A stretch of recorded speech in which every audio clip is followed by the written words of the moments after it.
I'm so excited. We have Devin Gage with us today. I'll do a real quick bio, and then we'll jump right in. We're going to deliver massive value here. I just know it. I couldn't sleep last night. I'm so excited for this interview. Devin is originally, I guess, the CEO of Gage Strength Training. That's kind of where it started. And now is the CEO of Engage Personal Training, which has 7 locations, if I'm not mistaken. Yeah, 8 total, 7 engage, one of the Engage. gauge strength training. Awesome. Devin, let's I don't know, let's be real here. How long have we been trying to do this? Man, it's well over a year. It has been a while. It's been a while, and super excited to make it happen.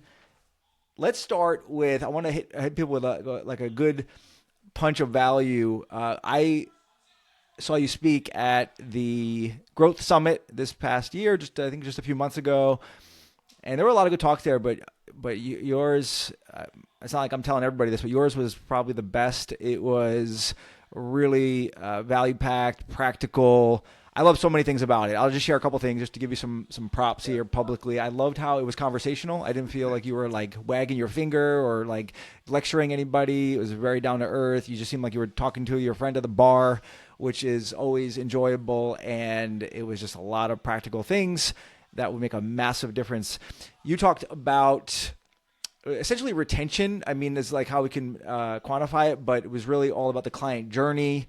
And you had some different wording that I thought was really interesting, and like how you framed it. The idea that I guess people are like tribal by nature, and we're like doing things along their journey to increase their engagement. So Yeah. to kind of throw that out there for you, and just kind of share maybe the overall gist of that overall framework. Yeah. Well, one, thank you so much. I really appreciate the feedback. I really enjoy public speaking, especially the storytelling aspect of it, and Mm-hmm. trying to create as much value as I can. So that means a lot. Yeah. So I really became passionate. A book that I read at this point, probably 7 or 8 years ago, is called The Business of Belonging by a guy named David Spinks. And he's kind of the guru of community building, the psychology of community building. And I just became obsessed with that over the years. Nice. And really the understanding became like, uh, if you can build a system of community in your business, clients stay way longer. It really transcends just like a place that they go to work out, and it really turns into like something that they belong to, and it creates more of an identity that they can connect to. And people don't give up on their identity. It's Nice. the difference between Yeah. somebody that goes to a gym and somebody that is a gym goer or is a fitness person. So I kind of wrapped it around like most people think about retention backwards and engagement backwards, where everybody's like, everybody knows their best clients, the people that they would love to duplicate, that they would love more of in their gym, do things like wear their apparel, they buy their supplements, they show up, as many times a week as they can, they come to social events, they've developed friendships in the gym. If they've got some sort of online community group, like we use a Facebook community group, they're super engaged, they're commenting, they're posting, they're sharing value with other people. Everybody knows their best clients do those things. But the opposite side is true also, where if you can get people to do those things, they become your best clients. And Nice. it's the psychology is like a cognitive dissonance, where if you can create conditions and have certain mechanisms to elicit them to do those behaviors and to act those ways, in their mind, they start to say, well, I wouldn't do this if I didn't love this place. Right. And that's kind of how you can build a system of building an intentional community, is you can create invitations to wear your apparel or try your supplements or to refer friends. And just the act of them doing that is what gets them more bought in and feeling like they are more of their identity. So it's like, don't wait for them to be bought in to do those things. Get them to do those things, and they will then become more psychologically bought in. Awesome. Curious, do you have any background in psychology? Sort of. I went to school. I went to college for criminal justice, and a lot of that Mm-hmm. was like sociology and psychology. To take it a weird path, I was always really fascinated by cults. I took a few Mm-hmm. classes in college about like, I mean, the criminality of cult behavior and the Mm-hmm. psychology of cult leaders. And my minor was in psychology, and I really just have always been really interested in how the mind works, why people do things that they do. I've always Yeah. been really fascinated in that stuff. So my degree is criminal justice and psychology, but I mean, I've probably read 1,000 books on human behavior and community and psychology on things like that. Yeah, so cool. So you took an area that you had some formal background in, but also a strong interest and passion, and use that to really develop some great systems in your business. Sounds like also what you're saying is, I would say most businesses in general probably just kind of accidentally get those clients, right? Yeah. They get the small percentage of clients that are posting on social media, they're doing the reviews, they're sending their friends in. But this is sort of flips that on its head and says, let's create those behaviors systematically so Right. that we get people that are shaping their identities, and it's more of that, like, that we feel this is kind of what we do here, like we do this, we do Yeah. that. I love it, and even for my business, which is slightly different than the businesses of the listeners, it's so powerful. It's like we're all trying to keep our clients on a journey, keep them engaged, keep them progressing. I'll give you like two choices here. You can kind of either share one or both. I'd love for you to share one. I'm listening. That all sounds really good, but it's overwhelming. Like, where do Yeah. I start? Is there like a small step we could take to start getting this stuff dialed in? And then on the flip side is like, because you shared like a whole framework. I know we don't have time for you to go through a whole keynote here, but I think there were some different pieces there that kind of all fit together. Yeah.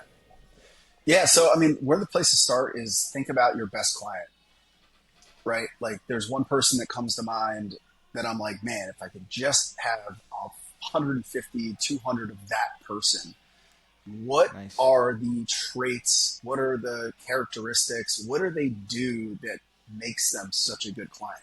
And I think you would come back with like, well, they come to every social event. Mm-hmm. They have friends in the gym. They're always the person that like meets new people and welcomes new clients. They wrote a Google review. They have referred friends. They are super engaged in your Facebook community group. They're always sharing fun stories and sharing recipes and stuff. Mm-hmm. They wear your apparel, right? They do challenges is another big one. Like, if you do Mm-hmm. internal, like we did Project Zero, which is like, don't gain any weight through the holidays. They Mm-hmm. always do those challenges, right? So those become the like engagement checklist behaviors. And so it's going to be unique to everybody. But we basically came up with like 4 layers of that. The first one is just like, again, the basics of joining the gym, which is like they have your scheduling app. You know, if you have a gym app, they have downloaded that, they're engaged with that, they're a member of your community group, right? Those are just like the thresholds of entry to your community. The next layer is like voluntary engagement. Like, they've come to a social event, right? So how can you like look at people and be like, they've never been to a social event. I know if I can invite them and get them there, Love it. they will then feel more involved. They've made a Mm-hmm. friend. You know, another layer is, kind of like the social stakes that they put out. And that's like referrals and reviews, right? We don't think about this a lot, but the reason people refer to your business is because it makes them look better. Mm. There's like a social currency that's exchanged because if they thought that person would get hurt or have a bad experience, they would never put their reputation on the line. So just the fact that they're willing to do that says a lot about their level of engagement. And if you It's can good. create referral opportunities, create conditions to generate referrals by asking and being like, man, that person's never referred. Like, I'm going to target them, try to get a referral, obviously to grow the business, but also because Yeah. I know if they refer somebody, they are going to stay longer and feel more committed. Right. Nice. So those are like kind of, and then last one is just like, identity type stuff. So like, how can you take up real estate in their home? So it's like putting a shirt on their back. Like Mm. so all this is to say, like, I created an actual, I dumped all of our clients into it, and I came up with these specific like behaviors that I wanted them to take. And we took a very targeted approach where I'm like, hey, this is Billy. He hasn't been to a social event. He hasn't bought it. He doesn't wear any of our apparel. He's never bought a supplement. Like this week, let's get him samples of our supplements and let's try to get him to take some home. Because having it in his house, he's going to see it all the time and be like, oh, wow, I guess I'm a fitness person now. I guess I'm somebody that does this. I'm going to give you a t-shirt because I know you wearing it is going to tap into that. Like, I wouldn't wear this if I didn't really like this place, you know? So that's the action that you would take is like, look at that best client, look at all the things that they do that make them the best client, and then try to reverse engineer activities that get people to take action and do those behaviors. Yeah. So you're actually putting them in those buckets. So Mary is in level 1 and John's in level 2, and that's pretty cool. I like it. And I have like for listeners, I have a template for that dashboard. It's essentially like you would fill in the behaviors, like could be does challenges, wears t-shirts, referrals, reviews. You would fill your own in, and then it's got kind of an engagement score. So if there's like 6 checklists and they score 3 out of 6, they're 50% on that engagement. And what I tell people is your goal is to get as many people above 75% as possible. That's incredible. How do they get that? So I'll share the link. It's just a Google Drive. So I'll share that with you, and you can put that in the episode notes.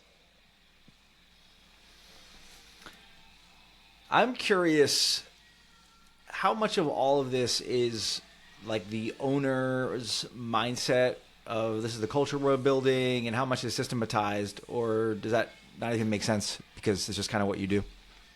So say the question again. Like, is it like how much is it? Because I think of like, this is a little bit off topic, but I think about things like being generous, right? Like if I'm a generous person and I see a guy out there that has a need, like I might just like go help him, right? And fill the need, right?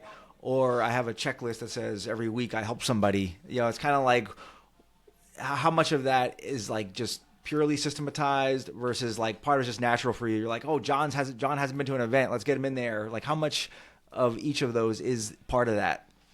Does that make sense? Yeah, I think a lot of this came about naturally, and it was like I want to do all these things because I love these people and I want to involve everybody, but at scale, it becomes very difficult because you're not the guy anymore. Like we got 500 adult clients here at my main location. Like I can't do that with everybody, so we needed a system to make sure it was happening without me just being like knowing in the back of my head like I'm going to do all these things. That's awesome. That actually leads me to something else, but I have one more. You think about all this stuff, because I'm thinking it's not all about the money. Part of it is just creating a great business, and they kind of go hand in hand, right? You create a great business, you offer value, you make more money. But what does that do financially? Is that something you guys have like looked at and quantified and said, if a facility has 75% level of these levels, then their retention is going to be, I know that's kind of hard because there's so many factors. Right. But what if, It is hard because there are so many factors. It's funny. Stu Brower has a great podcast, and I actually went on and kind of argued with him because he was making a claim that like the most important thing that you should focus on is client acquisition. Don't worry about retention because retention is just, you can't control. It's totally uncontrollable. Just provide a great experience. You can't control if people age out or move or die or get hurt. You can control client acquisition. And my argument was there's a hell of a lot more that you can control when it comes to retention than people think. And that's kind of where this came from, was like, how can we create a system that reliably keeps people? And I do have a lot, it's not as clean data as I would like. But for example, Gage strength training, like I said, adult members, we have 400 adults, about 100 athletes. The last couple months, So for a while we were operating at like 94, 95% retention on their adults. And this is where this all came from, where I Mm-hmm. was like, who are the people that are staying? What are the behaviors that they're participating in? What traits they have? And we created this system. Now we are at 97.8% Wow. retention with 400 adult clients. We've installed this in our engaged locations. And listen, at scale, not every gym is perfect at executing at every single level. But I'll tell you, the gyms that have followed this system and are using this dashboard, the retention is between 97 and 98%. The gyms Mm-hmm. that are not using it and are not as committed to checking those community engagement boxes consistently have lower retention, lower client retention. And I'm sure you've done the math on the podcast, or you've talked Mm-hmm. about the math of like Mm-hmm. every percent of attrition Yeah. is tens of thousands of dollars a year that leaves your business. It's a lot of money, and it just creates sometimes there's certain points where people don't even want these big clientels because it's such a Yeah, pain in the butt. Because now you got to fill the back door every time somebody drops off, and you got to get 30 new clients just to break even because your retention is not. It becomes a point where it's like, is this even worth it? So this really solves a lot in terms of your stress levels as somebody that's driving. Yeah, I agree with you on that. Speaking of the dashboard and you're not doing everything now with 500 clients, what are some ways that you help drive accountability there? yeah. Because somebody's listening, like, yeah, it all sounds great, but I can barely get the guy to show up on time. I know that's probably a whole deeper thing, right? So we can go there because I do want to kind of transition Yeah. into that whole side. Yeah. Well, so here at Gage, we've got a great leadership team. We actually created, we call it the community team. Mm-hmm. And it's 3 people. And so another one of the behaviors is client success meetings. So having ongoing like in-person touch points where they do an in-body, and there's a whole thing there. But I was like, we need more people. We had 400 clients. We need more people that can facilitate these client success meetings. So that's kind of where this community team came from. Mm-hmm. Was I was like, all right, we need at least 3 people doing X amount of meetings per week to onboard new clients as well as fulfill, touch points with current clients. But they have a whole community team scorecard that uses that dashboard, but also it's like, hey, every week they're in charge of getting X amount of referral asks, getting X amount of Google reviews.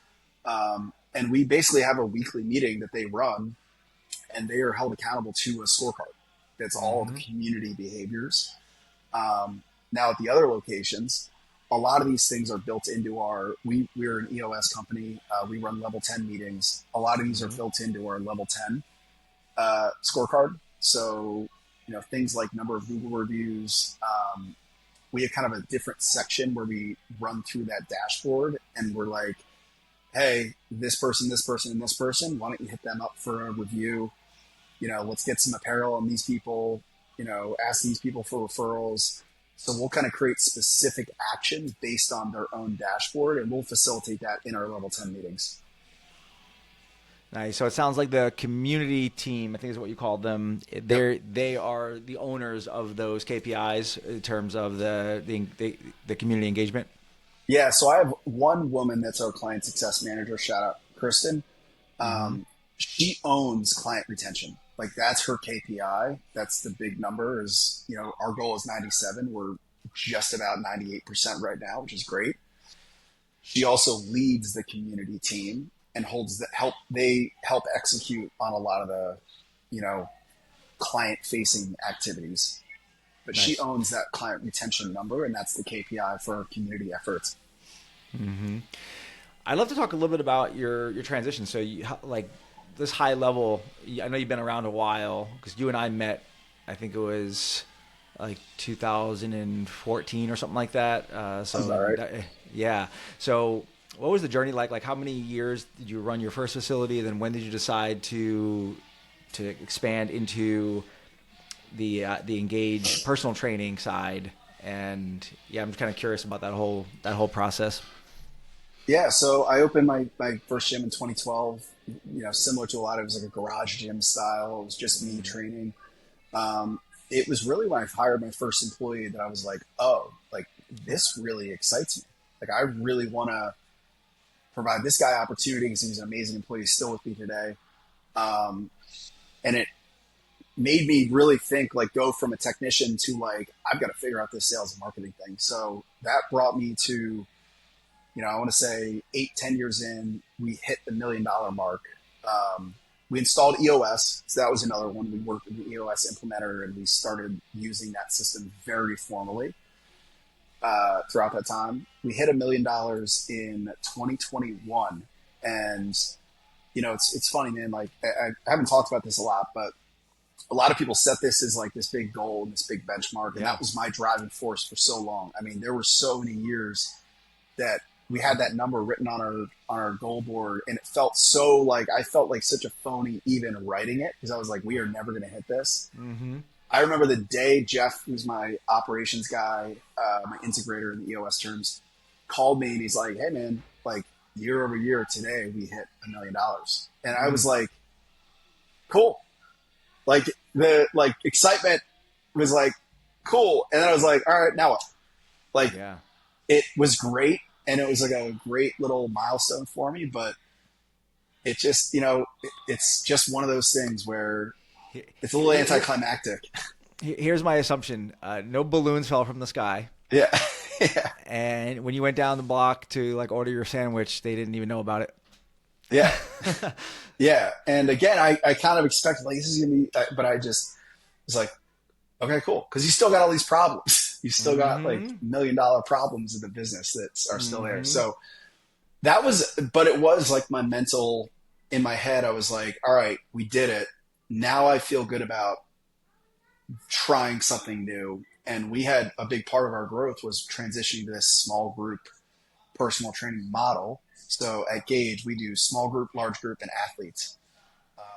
The small group is clearly the most profitable sector of the business, the service offering. And I had some friends that were venturing into this small group model, Alloy personal training, and started picking up. And I was like, you know what? Let's try it. We found an amazing operator. We ran a pre-sale and did incredibly well. That went really well. And I was like, wow, like I think this is now my passion is like, I want to build an amazing business. And really that's kind of this whole newest venture has been like, once that happened, I was like, I want to build a business that can scale to 100 locations. And that's kind of what excites me is, and it's not like, financially or whatever, I could probably do better franchising or doing other things financially. Like what excites me the most is becoming the person, the leader, the operator that has built a business that has grown to 100 locations, and cracking that puzzle and code to be able to do that is really what excites me. That's awesome. So that's been kind of my evolution. Yeah.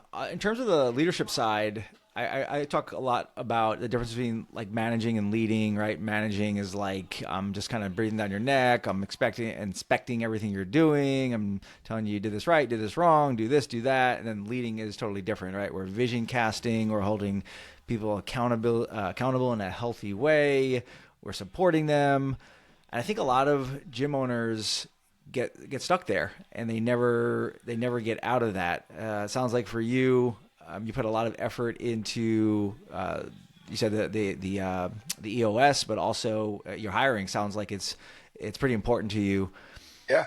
What's that been like? I know you haven't had all good hires, but what are some things you've learned through? Because I know like a lot of guys I talk to and myself as well. There is like a lot of times there is like a key person, right? It's like, man, right.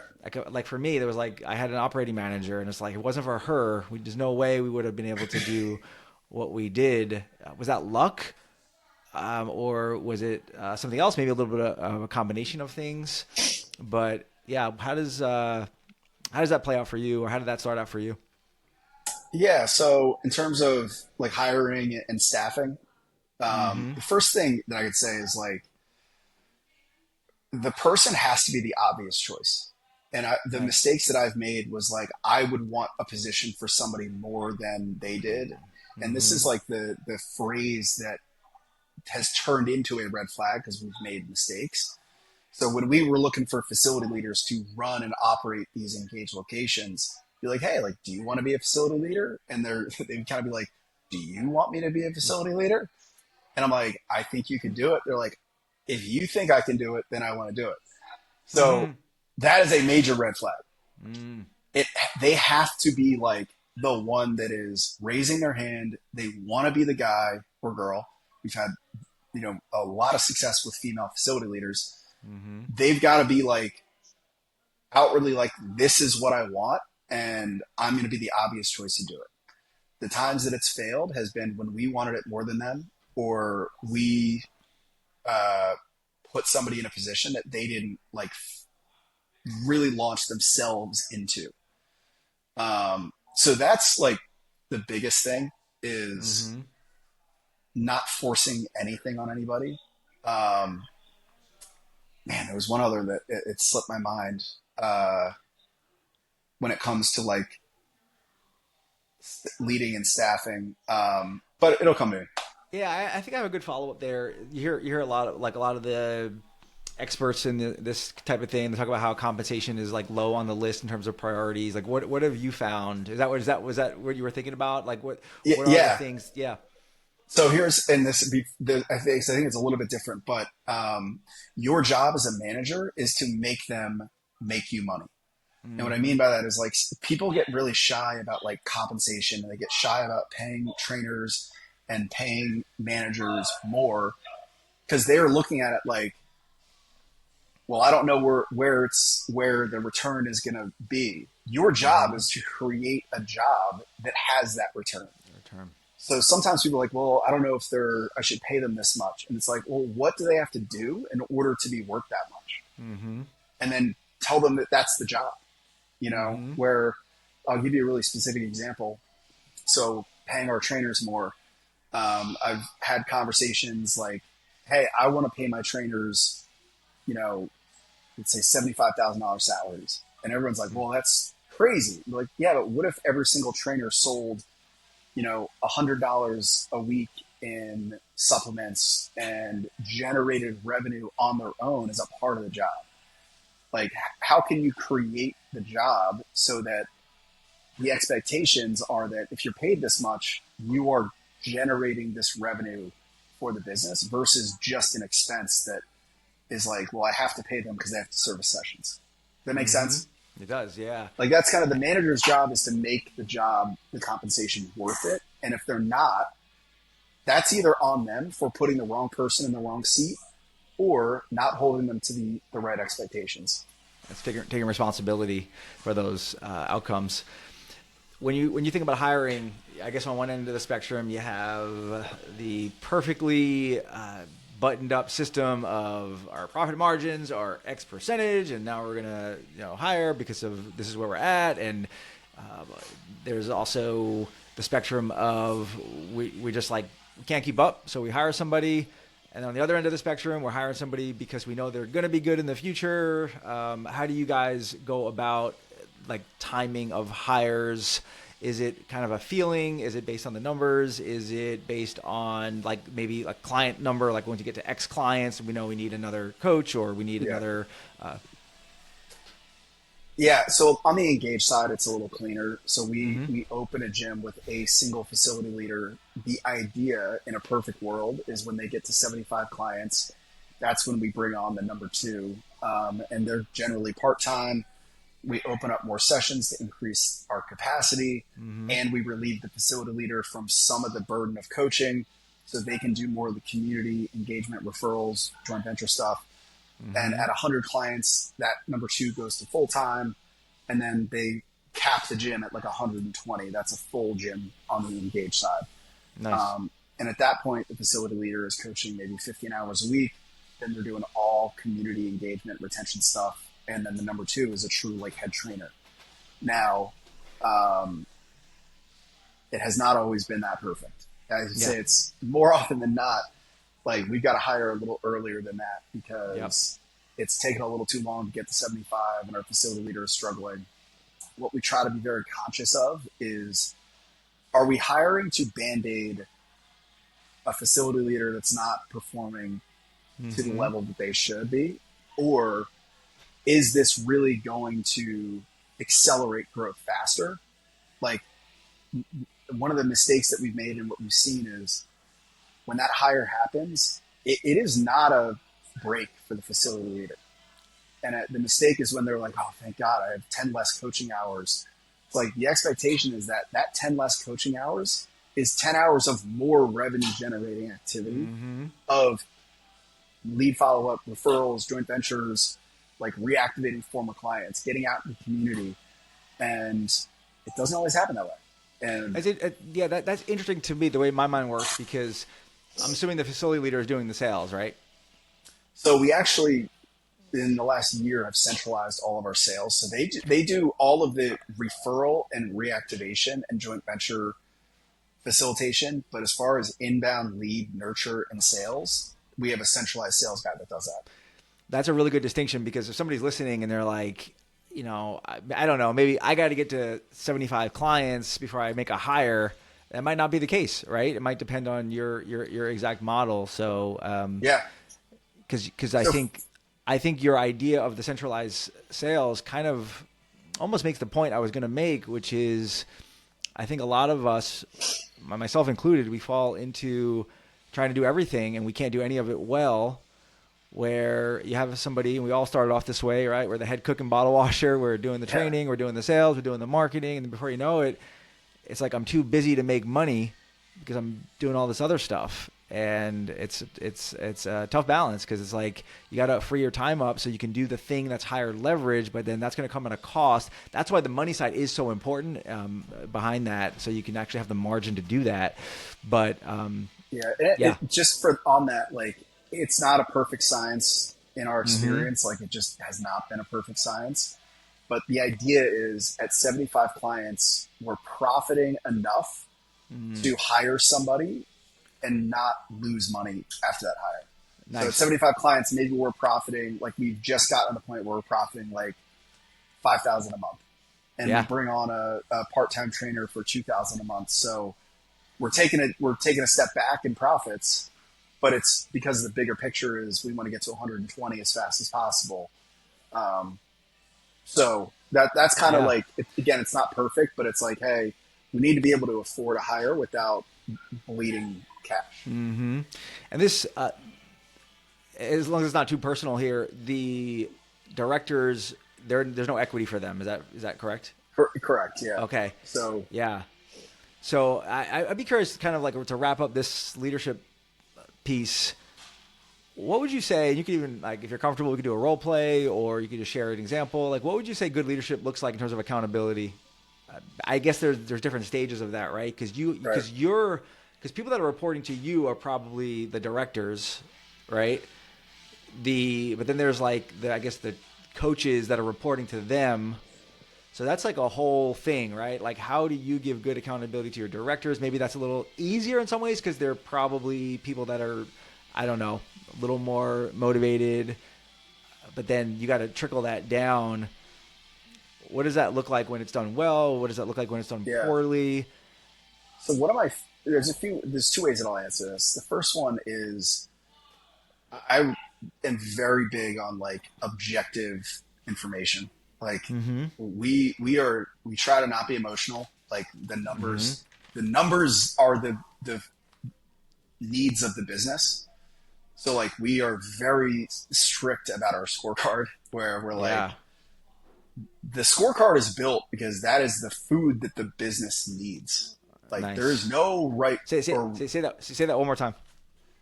The scorecard is the food that the business needs to like grow. So it's like we don't mess around when scorecard numbers get missed. We do a level 10 our weekly leadership team meeting. If a scorecard gets missed once, it becomes a to-do where it's like, hey, we're not going to miss this number again. Like we talk about it every single time. If it gets missed twice in a row, it's an issue that we go into at a much deeper level.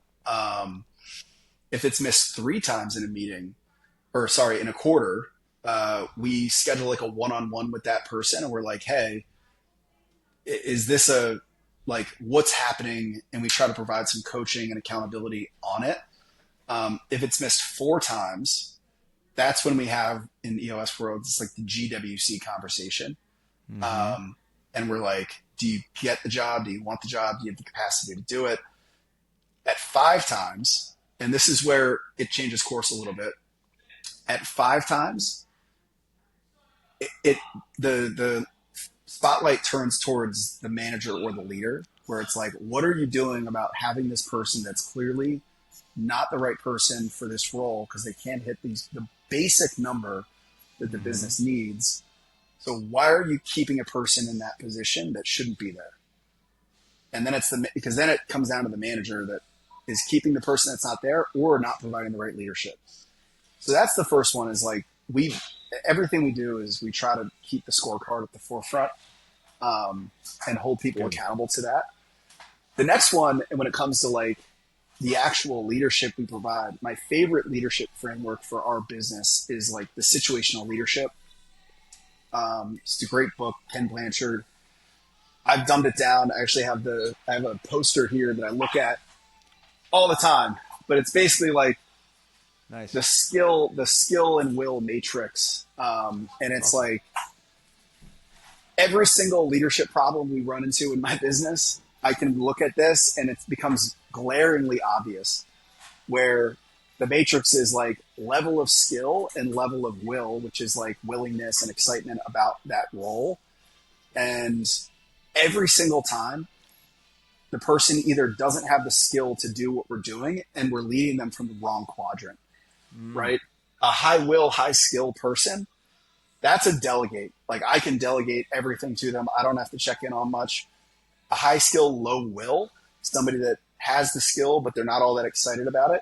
My job is to excite them about it and get them motivated. Low skill, high will is, I think, where most of the time I make the mistake is made, where they're brand new to a role. They're really excited about it. They've done really well in other things. So the example is like elevating a coach who's amazing with people to a facility leader, which requires a lot of admin, a lot of other off the floor stuff, a lot of sales acumen and stuff. They're so excited, but they have zero skill. But I'm like, man, they're awesome. They're an A player. I can delegate all these things. I'm leading them from the wrong quadrant, where at that phase, they need to be directed. And a lot of people are afraid of micromanaging. And they're like, I don't want to micromanage. It's not micromanaging if they've never done this task. It's just teaching them and directing them on what to do because they've never done it. And that's what has burned people out. I'm embarrassed to say how many times we've made this mistake, is asking people to do things they've never done before and having no real training and oversight into it. And they get scared, they get frustrated, they fail, and they're just like, I just can't do it. And they freak out. That's when it comes to like leadership, that quadrant is what I have to reflect on very often, to be like, all right, this person's going into the situation. Have they ever done it before? The answer is no. The assumption is they're low skill. Yeah. If they're also low will, then it's like, all right, maybe they can't do it. If they're high will, their willingness, but they're low skill, then I have to hold their hand through it. Mm-hmm. I think it's a good analogy that I micromanage the heck out of my kids, right? It's like, it's like there's nothing wrong with that. They don't have the skills yet, so they need that support. So yeah, I think it's thinking about which quadrant that needs the attention is key there. All right, the very last one, I said that was the last one. I lied. True or false? The most important part of leadership is leading yourself. I would say 100%. And how do you go about that? What's the top, I don't know, 2-3 things that are important to you to lead yourself? Because what I'm hearing is a couple things, and I just kind of want to point this out for the listeners. It's like every question I asked you had sort of like a system behind it, right? It's like, what do you do if this happens? Well, we do a meeting and we bring this up. And then what happens if that doesn't work? Then we do this. It brings it to another level. What do you do if their retention is here? Well, we look at what level they're at and we do this. But the part that we're not hearing is like what goes into all that. Like that has to either evolve, get created, but to do that, you have to be at a certain level yourself, right? So, because so many people, it doesn't look like that, right? It's like, what happens if Jimmy doesn't ask for the referrals? It's like, I don't know. I kind of just forget about it because he's not going to do it, right?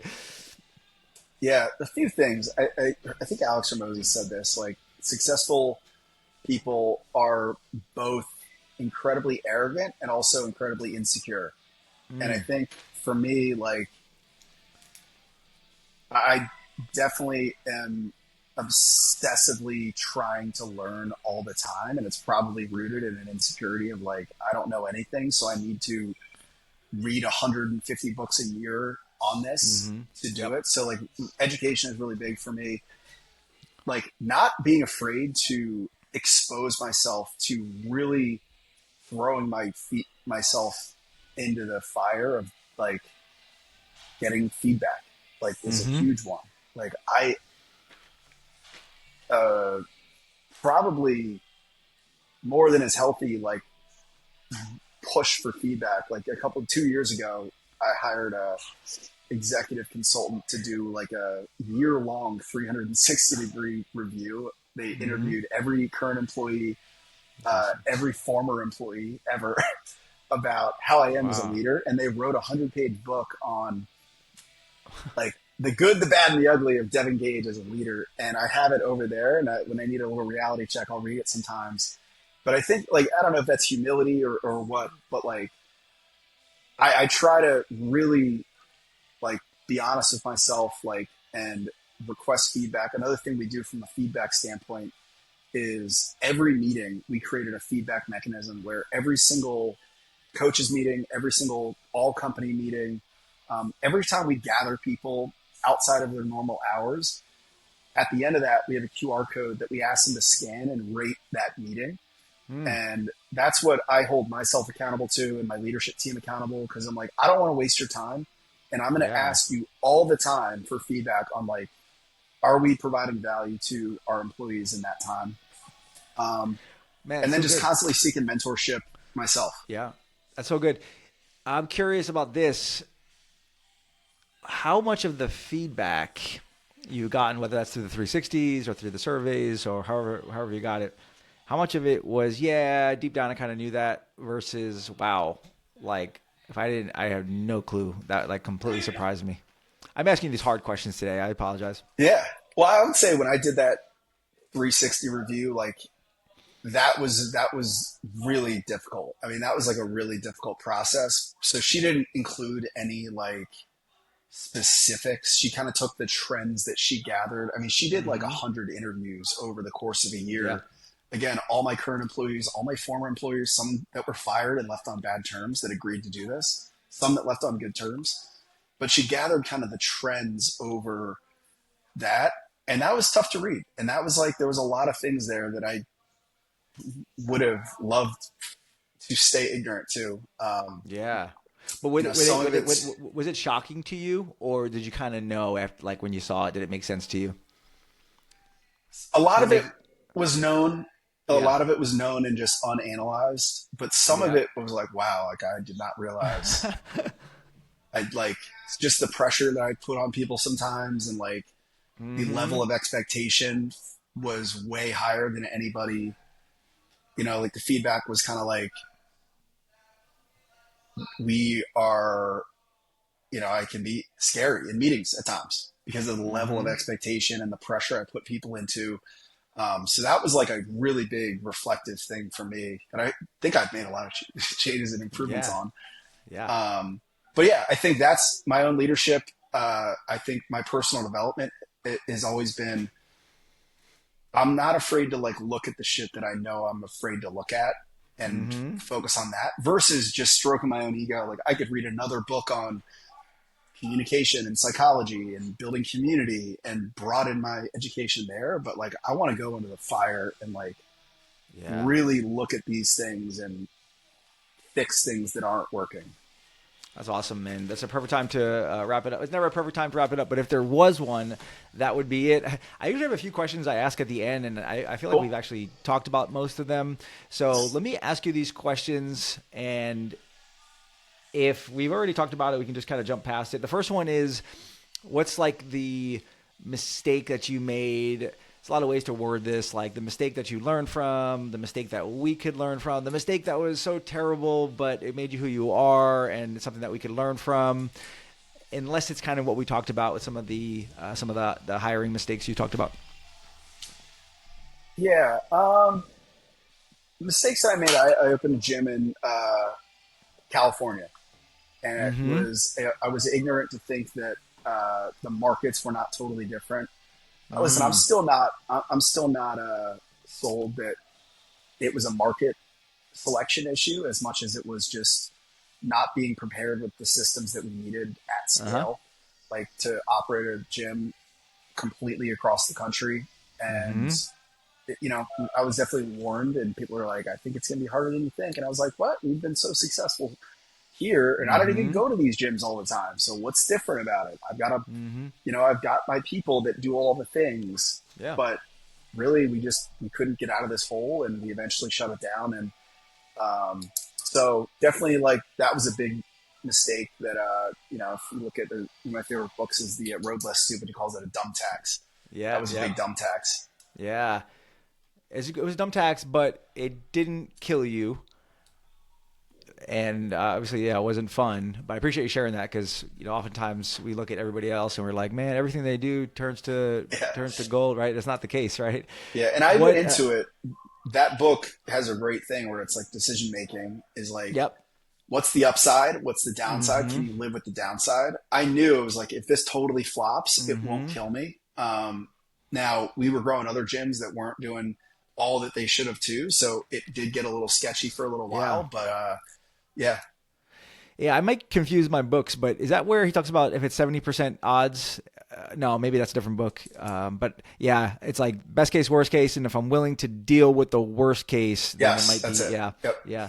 All right, and the last oh no, not the last one. The second one is you mentioned that you read a lot of books, so this is super hard to answer. I hate when people ask me this, so that's why I ask other people.